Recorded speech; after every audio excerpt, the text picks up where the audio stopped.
Shalom, jumpa lagi dengan Renungan Kristen Daniel Story. Kali ini kita akan membahas beberapa misteri yang ada di kitab Kejadian. Ada misteri apa saudara? Ya, kita langsung saja kita bahas dari Kejadian 4 ayatnya yang ke-14. Jadi latar belakang kisah ini adalah ketika Kain membunuh Habel. Nah, karena dosanya tersebut, maka Kain diusir oleh Tuhan. Saya bacakan Kejadian 4 ayatnya yang ke-14. Engkau menghalau aku sekarang dari tanah ini, dan aku akan tersembunyi dari hadapanmu, seorang pelarian dan pengembara di bumi.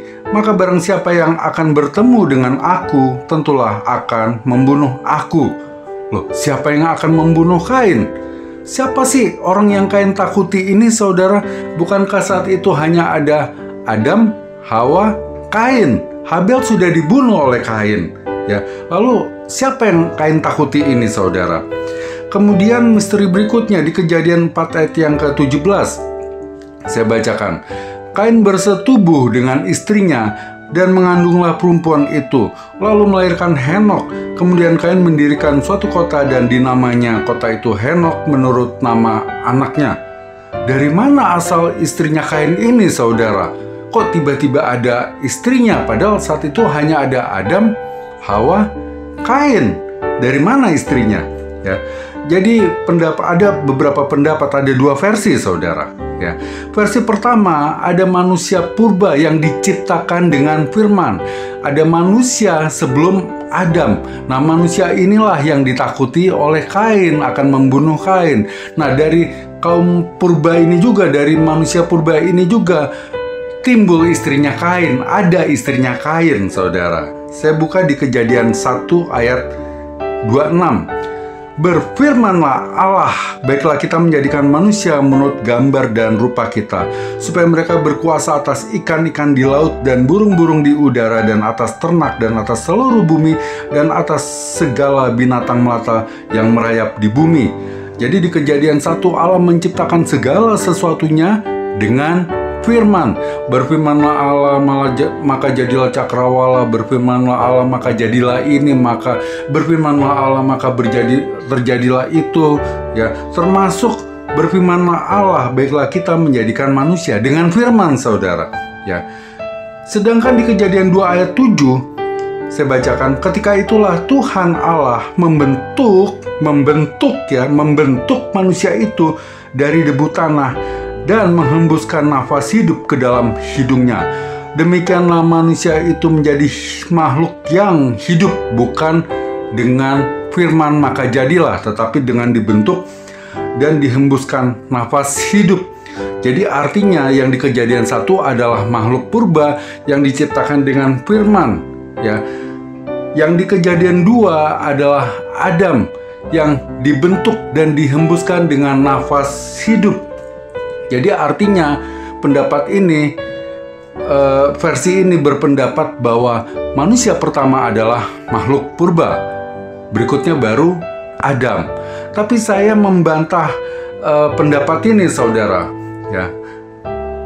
Manusia pertama adalah Adam. Kenapa saya katakan itu? Karena kitab suci mengatakan itu. Saya buktikan, saudara. 1 Korintus 15 ayat yang ke-45. Seperti ada tertulis, manusia pertama Adam menjadi makhluk yang hidup, tetapi Adam yang akhir menjadi roh yang menghidupkan. Ya, ada pendapat yang bilang Paulus kan tidak tahu detail mengenai saat penciptaan manusia. Ya, tapi saya tidak percaya pendapat ini. Saya membantah pendapat ini karena apa yang Paulus katakan pastilah diilhamkan oleh Allah, pastilah diilhamkan oleh Roh Kudus. Sesuatu yang diilhamkan oleh Allah pastilah benar.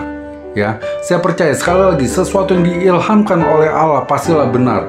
Berarti ketika Paulus mengatakan manusia pertama adalah Adam, berarti manusia pertama ya adalah Adam. Lalu manusia yang diciptakan dengan firman itu gimana, saudara?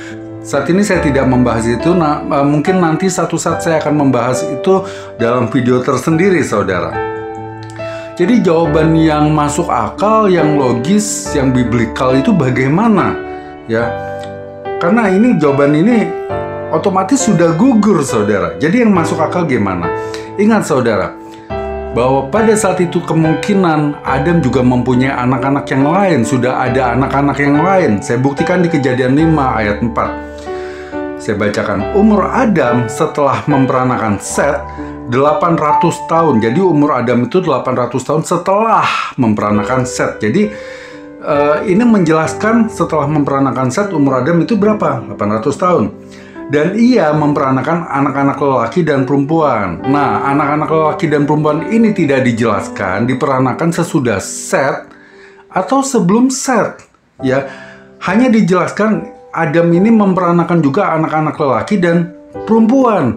Jadi ingat sekali lagi, ayat ini tidak menjelaskan di umur berapa Adam memperanakan anak lelaki dan perempuan itu, anak-anak lelaki dan perempuan itu. Tidak dijelaskan anak-anak lelaki dan perempuan itu diperanakan sesudah Set atau sebelum Set. Yang sudah pasti dijelaskan adalah sesudah memperanakan Set, umur Adam adalah 800 tahun. Jadi setelah memperanakan Set yang dijelaskan adalah umurnya Adam, bukan dia memperanakan anak-anak atau tidak, ya saudara. Nah, kemudian dari hal ini kita bisa lihat, oh berarti yang ditakuti oleh oleh Kain adalah anak-anak Adam yang lain ini. Istri Kain berarti dari anak-anak Adam yang lain ini, ya. Bisa saja saat Kain membunuh Habel, Habel sudah mempunyai anak istri, saudara. Itu tidak dicatat, saudara. Tapi itu dimungkinkan karena ini yang barusan kita baca di Kejadian 5 ayat 4, ada anak-anak lain. Dan bisa jadi anak istri, anak-anak dari Habel ini yang akan menuntut balas kepada Kain. Kemudian ada lagi misteri lainnya, saudara. Kita buka di Kejadian 6 ayat yang kedua. Maka anak-anak Allah, sekali lagi anak-anak Allah, melihat bahwa anak-anak perempuan manusia itu cantik-cantik. Lalu mereka mengambil istri dari antara perempuan-perempuan itu, siapa saja yang disukai mereka. Loh, ini ada anak-anak Allah, ada anak-anak manusia berarti, ya. Ada anak-anak perempuan manusia. Sekali lagi ada anak-anak Allah, ada anak-anak manusia. Siapakah yang dimaksud dengan anak-anak Allah? Dan siapakah yang dimaksud dengan anak-anak manusia? Ada dua versi lagi, saudara. Versi pertama, anak-anak Allah itu adalah para malaikat yang jatuh atau yang kita kenal sebagai iblis, ya. Para malaikat yang jatuh dan mengawini anak-anak manusia, anak-anak Adam, ya. Nah, saya tidak sependapat dengan teori ini, saudara.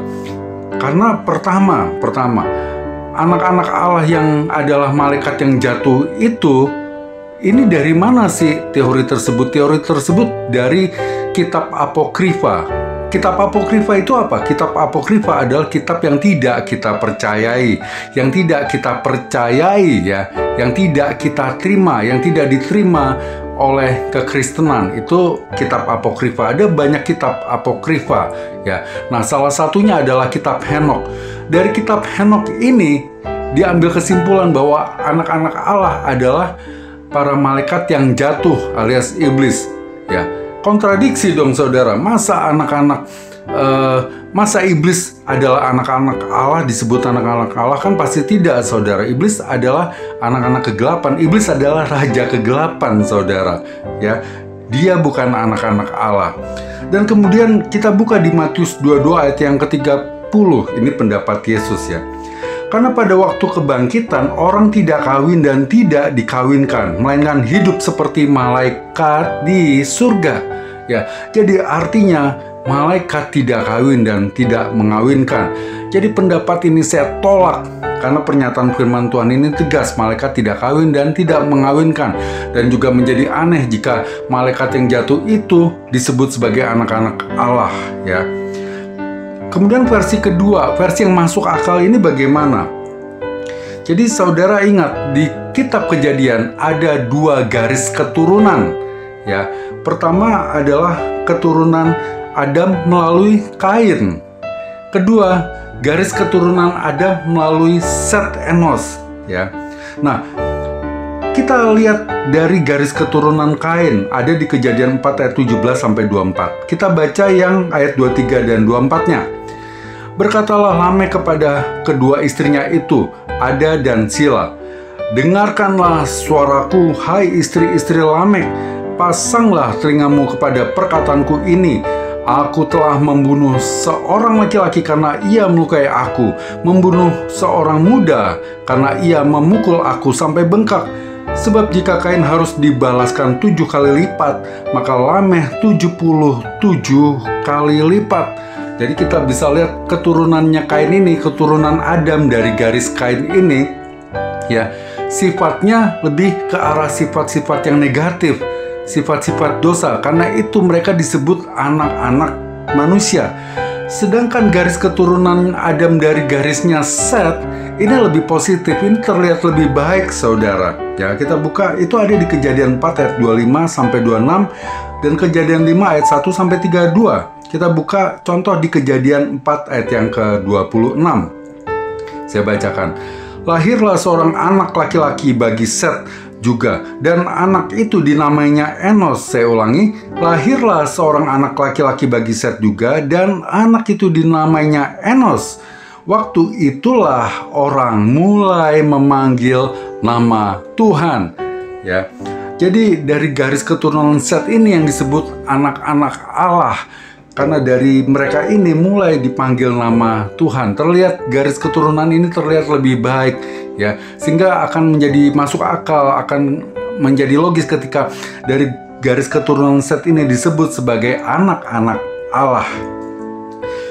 Tapi ada satu hal, saudara, ya, sesuatu hal yang misteri yang besar di kitab Kejadian ini, ya. Jika tadi kita sudah membahas mengenai Kain, kemudian mengenai garis keturunan, saat ini kita akan membahas janji kedatangan Mesias, ya, atau proto evangelium. Loh, emang ada janji kedatangan Mesias di kitab Kejadian? Kita baca, saudara. Di Kejadian 3 ayat yang ke-15, Aku akan mengadakan permusuhan antara engkau dan perempuan ini, antara keturunanmu dan keturunannya. Keturunannya akan meremukkan kepalamu, dan engkau akan meremukkan tumitnya. Jadi penekanannya, saudara, adalah pada keturunan perempuan ini, pada keturunan Hawa, bukan keturunan laki-laki, bukan keturunan Adam. Saya akan membacakan silsilah dari garis keturunan Adam, ya.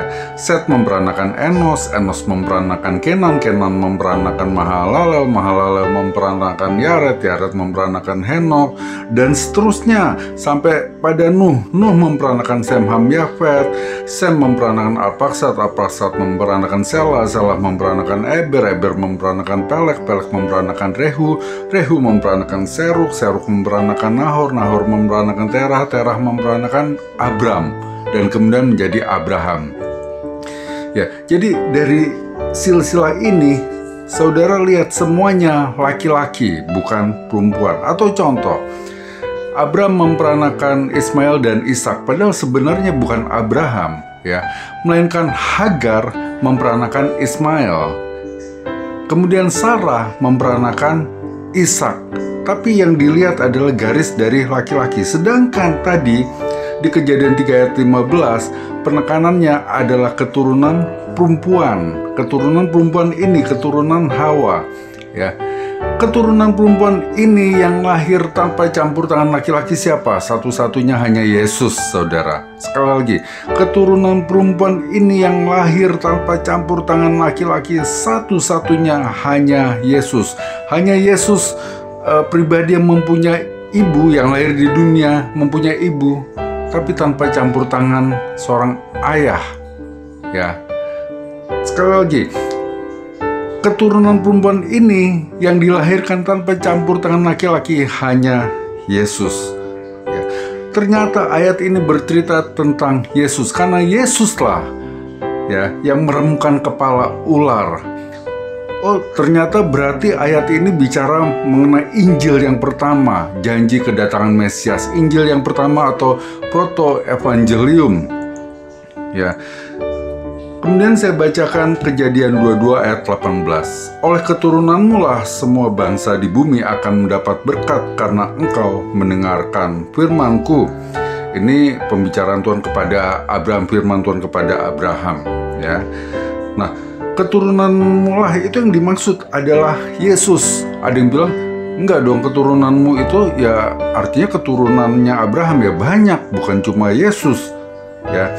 Tetapi ayat ini tidak bicara keturunan-keturunan, melainkan keturunan, ya, tidak bersifat jamak. Walaupun keturunan itu artinya juga jamak, tapi ini tidak bersifat jamak. Ya, penjelasannya ada di Galatia 3 ayat yang ke-16. Adapun kepada Abraham diucapkan segala janji itu dan kepada keturunannya, tidak dikatakan kepada keturunan-keturunannya seolah-olah dimaksud banyak orang, tetapi hanya satu orang, dan kepada keturunanmu yaitu Kristus, ya. Jadi ada janji mesianik, janji mengenai kedatangan Mesias, kemenangan Mesias yaitu Yesus sudah ada di kitab Kejadian. Kemudian saya bacakan lagi di 1 Korintus 15 ayat yang ke-45. Seperti ada tertulis, manusia pertama Adam menjadi makhluk yang hidup, tetapi Adam yang akhir yaitu Yesus menjadi roh yang menghidupkan, ya. Jadi saat terjadi pelanggaran yang pertama, maka Tuhan memberi Injil yang pertama juga, atau proto-evangelium, yaitu janji akan datangnya Mesias yang menemukan kepala ular. Jadi kalau saudara perhatikan, kalau janji ini ternyata sudah ada sejak awal kitab suci, di kitab Kejadian, artinya janji ini pastilah teramat penting, saudara. Sekarang saudara mengetahui cerita tentang Kain, tentang siapa istrinya Kain, tentang orang yang ditakuti Kain, tentang siapa manusia yang disebut anak-anak manusia, tentang siapa yang disebut anak-anak Allah. Tetapi kalau yang pada prinsipnya yang paling penting itu saudara tidak terima, yaitu proto-evangelium tadi, yaitu Injil yang pertama, semuanya sia-sia, saudara. Ya, karena itu saya menantang untuk saudara menerima Yesus sebagai Tuhan dan Juru Selamat.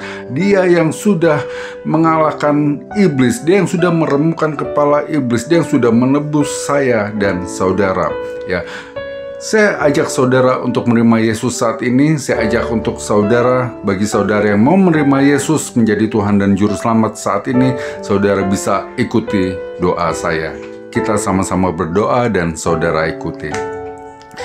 Tuhan Yesus, Tuhan Yesus, saat ini kami mau menjadikan Engkau sebagai Tuhan dan Juru Selamat, sebagai Tuhan dan Juru Selamat di dalam hidup kami, Berkuasalah atas hidup kami,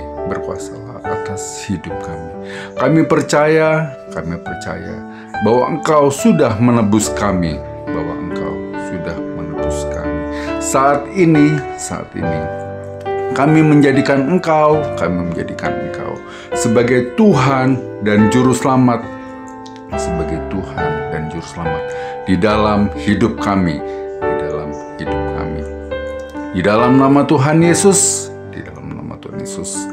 kami terima Engkau menjadi Tuhan dan Juru Selamat, Haleluya, amin. Bagi saudara yang punya pertanyaan-pertanyaan di seputar kekristenan atau seputar Alkitab, atau mungkin saudara bingung mengenai keselamatan, saudara mau menerima Yesus tapi saudara tidak tahu apa yang harus saudara lakukan, apa yang harus saudara perbuat, saudara bisa menghubungi WA yang saya cantumkan di caption di link YouTube ini, di bawah ini. Tuhan memberkati.